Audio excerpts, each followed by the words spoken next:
already know it is your boy Drizzzy Reacts Too, coming to you with another banger video. And today, as it says by our title section below, Drizzzy reacts to the most cursed franchise in NBA history. Now, from the looks of this, it looks like it's going to be the Clippers. We all know they are the most cursed franchise in the NBA history because they be having the greatest players like Blake Griffin, DeAndre Jordan, and Chris Paul. Could even make it past the first round of the playoffs. Then you have Kawhi Leonard, Pandemic P, the one who sold, and Lou Williams, all these other players, and they could even make it past the Denver Nuggets. And they had a 3-0 lead. But we're going to see why they're the franchise that is cursed. Make sure y'all like, subscribe, share, comment. It's your boy Drizzzy Reacts Too, coming to you with another banger video, reaction video. Let's get right into this video. The 2020 NBA Western Conference Finals. The matchup between two heavyweights, two super teams playing in the most anticipated playoff series all season long. LeBron James and Anthony Davis versus Kawhi Leonard and Paul George. Pandemic P. This is going to be amazing. Wait. Psych. Oh. While the Nuggets came back from a 3-1 deficit again, the Clippers I watched that whole game collapsed. Kawhi and especially Paul George looked absolutely terrible in the clutch.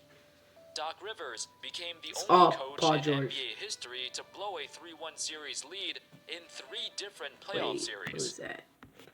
To the Pistons? They are to the Rockets and to the Nuggets.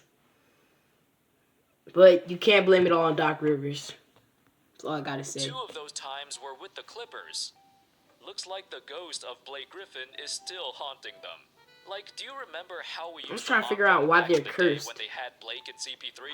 How they couldn't get past they the was second a Lob round, City, and how the Lob Clippers City franchise team is cursed and are destined to fail. Every time something good happened, an untimely injury or a series of chokes would wake us up and remind us that there's still Chris Paul got hurt Clippers. so many times. Even with the addition of Kawhi and PG, they somehow flew under the radar for most of the regular season, then floundered when it mattered the most. So they sure haven't done a good job shaking off that Clippers curse. Despite having their best roster since, I don't know, how you let Nikola Jokic beat y'all like that? Now Jamal Murray cold. Nikola Jokic is cold. But Nikola Jokic. Alas, that still did not happen. How's it going, folks? My name's Andy, and they were supposed to be the kings of LA, even though Lakers have 17 championships. With this team that people don't talk about much. I was like, that is not true. In the second part of the video, we'll cover the future of this team and where do By the way, guys, it's my second video of the day. You already know I'm coming back to back to back with these reaction videos. First off, we gotta stress the importance of pace. I mentioned this as the main reason why the Bucks lost to the Heat in a previous video, but it was even more apparent in this series. Pace dictates everything. Pace determines which team is controlling the flow of the game. In this case, it was the Nuggets. They're actually one of the slowest teams in the league. In fact, they were 29th out of 30 teams in pace during the regular season, yet they also had a top 5 offensive rating.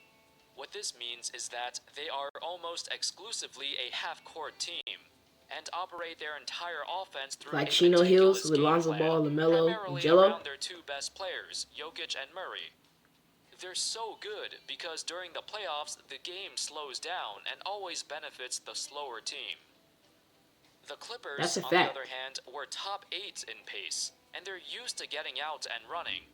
But scoring in transition is an unreliable part of the playoffs because you rarely get the chance to go out and run the break.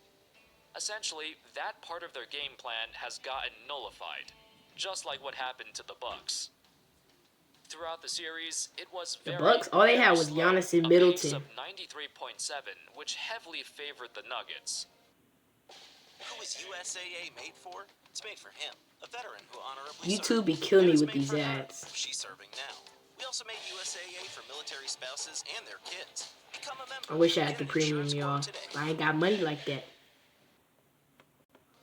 That's their style, and they're used to it. They don't care if the game slows down, because that's what they do. They dominate in the half court.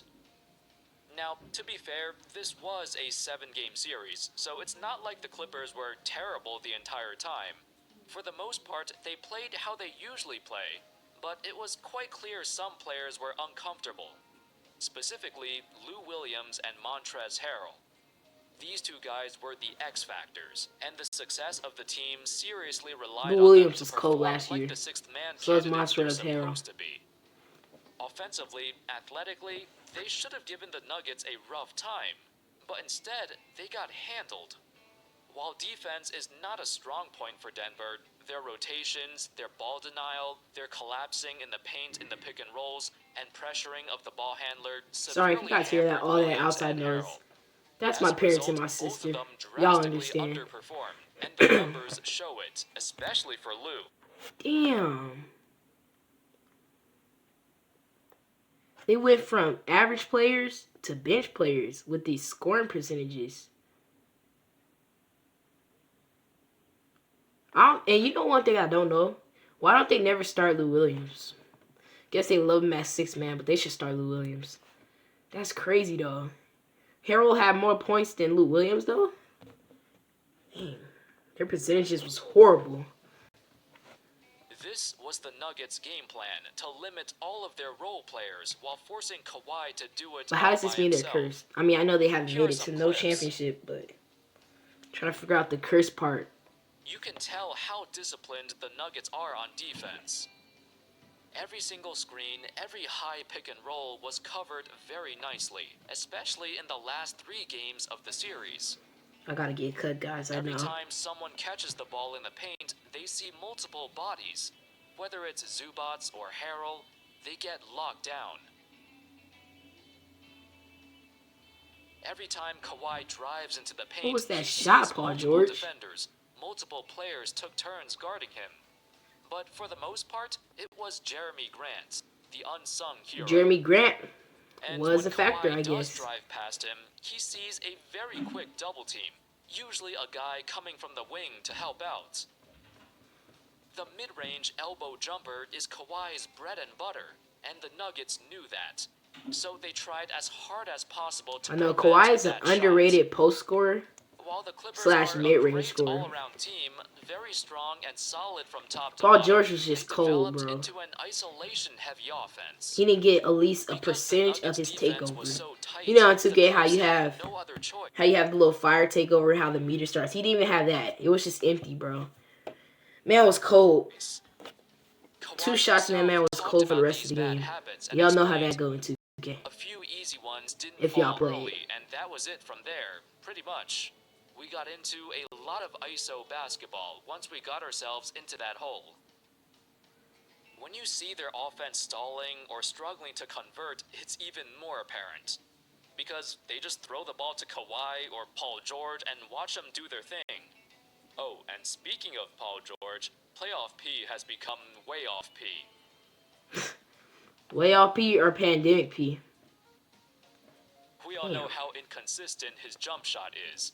Arguably the most inconsistent star and biggest underperformer of the playoffs in recent years. Seriously, how do you go But 4 watch and Paul 16 George in come Game back 7? like way better though. I know Kawhi did not play well either, but it's way more rare to see Kawhi have a bad game. That's For true. George, Kawhi really it is usually almost seems consistent. like he plays poorly every other playoff game. You could see that in the series against Dallas. On the other hand, the Nuggets' Dallas offense almost looked beat him too. so Luka much was better going off. due to how diverse their game plan is. Yes, they do run most of it through Jokic and Murray, but there's a ton of off-ball Bro, look at movement that you Jokic. don't see with LA. He's so In big. fact, for the past 4 seasons, the Nuggets have been top 5 in total assists per game. There's a stark difference between how fluid they look as opposed to how rigid All the them Clippers assists, look. most of them are Jokic's. So, where do the Clippers go from here? The thing is, I don't see Nowhere. their style of play changing. This is just how Kawhi and Paul George play. Both of them are incredible two-way players. Kawhi but low-key neither should of stay them with can run Toronto. the offense or pass at an elite level. We're going to see more of this rigid, ISO-heavy offense as long as both of them remain. Paul George The is biggest definitely not concern remaining. is They're the trading Clippers' him. complacency towards their coach, Doc Rivers. most of the time, when a team underperforms, it's usually the coach that gets the blame. However, this time, that doesn't seem to be the case. It shouldn't. According to an article from Chris Haynes, he stated, Rivers is rightfully being criticized for his lack of adjustments in the series, but discourse on his job status is premature at the moment. Playing for Rivers was a major component in Leonard joining the Clippers. Rivers will be running it back next season, sources said. To add on to this, the Clippers losing, it was such a letdown. Extremely surprising, Yeah, it was. yet they probably deserve it.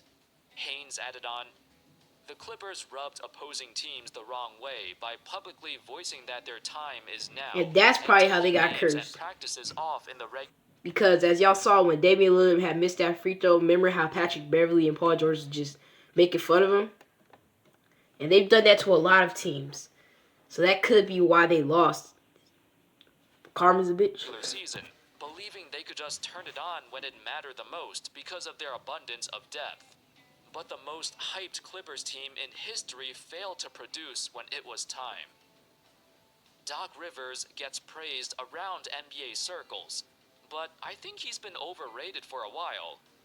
Most of his glory and reputation he's holding on to is strictly from his 2008 run with the Celtics. But since then, he only won one finals. At this point, it's all reputation. Most Clippers fans actually knew this for a long time, but this time, with look at Austin Rivers trying to get his dad attack. Right? Well, that didn't work out. It's hard to say they'll have a bad future considering how much sheer talent is on the roster, so they're always going to be in the running as title contenders. But looking at their contract situation, their payroll, and all they that still haven't stuff, got a championship, they don't I don't think. have much to work with either. With over in fact, they don't have a $100 championship, billion and they're called the Kings of LA. Including Pat Beverly's ridiculous salary. How is Paul George getting paid more than Kawhi Leonard? Like Kawhi Leonard's a champion. It's a tough situation, but they need a serious revamp of their offense. Doc has been there for a long time, but he's not the guy for that. Even obviously in the past, not. with Blake Griffin and Chris Paul and JJ Redick, DeAndre Jordan, they were so JJ Redick from top to bottom, but still had a reputation for underachieving. This loss to they were Denver, stacked while with it might have JJ seemed Redick. bad, They even had Matt Barnes and Jamal Crawford. They still could at least get past the second round. On the Clippers and what can they realistically do in the future? Can this team, with its current personnel, win a title? That's what we thought before when Kawhi and Paul George came along, but they got exposed. Bad. Thank you all so much for watching. exposed bad. I hope y'all enjoyed the video, and as always, I'll see you next time. Peace. Alright guys, thanks for watching. It's your boy Drizzzy Reacts Too, coming to you with another banger video. You know we dropping back-to-back reaction videos today. And I'll see y'all next time. Make sure y'all like, subscribe, share, and comment. It's your boy Drizzzy Reacts Too. And I won't see y'all till my next reaction video. Peace.